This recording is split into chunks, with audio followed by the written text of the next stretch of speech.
सुनेत्रा पवार या उपमुख्यमंत्री होणार या बातम्या सुरुवात झाली यायला. त्याच्यानंतर तर आपण बघितलं राष्ट्रवादीचा शरद पवार गट आहे तो एक प्रकारे बिथरलाच.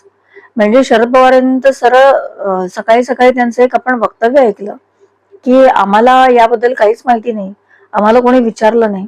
मग कुठेतरी शंका यायला लागली की हे सगळं चाललंय कशासाठी. दादांनी विलिनीकरणाची इच्छा व्यक्त केली, हे सगळं आत्ताच बोलायची गरज काय आहे.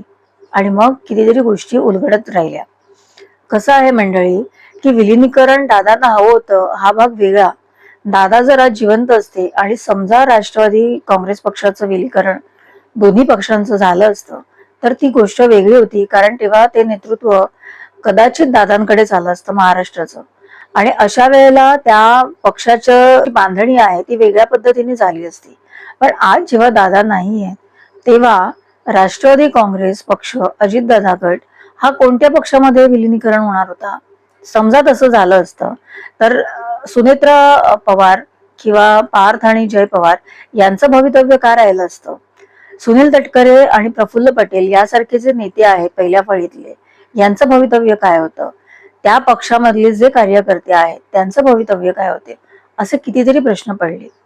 कदाचित आता ज्या पद्धतीने विलिनीकरणाची घाई होते तसं जर का विलिनीकरण झालं आणि ते समजा शरद पवार गटाच्या राष्ट्रवादीमध्ये जर विलिनीकरण झालं तर मंडळी खरंच आपल्याला असं वाटतंय का की त्यामध्ये सुनेत्रा पवार यांना त्यांचा हक्क मिळेल म्हणून, त्यांना त्यांचा अधिकार मिळेल म्हणून.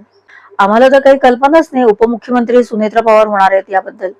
अशा पद्धतीने जेव्हा बातम्या माध्यमांमधून पेरायला लागल्या किंवा यायला लागल्या तेव्हा जाणवायला लागलं की हे वाटतं तेवढं सगळं सोपं नाहीये. कुठेतरी राष्ट्रवादी अजित पवार गट सुनेत्रा पवार यांच्यावरती एक दबाव तंत्र वापरण्याचा प्रयत्न या सगळ्यामधून होतोय असं जाणवायला लागलं. आणि स्त्री कोणत्याही स्तरातील असू दे, सामाजिक किंवा ती श्रीमंत असू दे अथवा गरीब असू दे, जेव्हा त्या स्त्रीचा नवरा जातो तेव्हा तिचं जगणं जे आहे ते एकसारखंच असतं मंडळी. म्हणजे बघा ना की आता ज्या पद्धतीने आपण गेले 10 दिवस हे सगळं राजकारण बघितलं की त्यामध्ये शरद पवार गटाने सातत्याने माध्यमांमधून या बातम्या त्यांच्याकडनं यायला लागल्या आणि हा दबाव त्यांच्यावरती वाढवला गेला की काही झालं तरी तुम्हाला विलिनीकरण करायचंच आहे कारण ती दादांची इच्छा आहे. खरंच तुम्हाला असं वाटतं ही दादांची इच्छा असेल.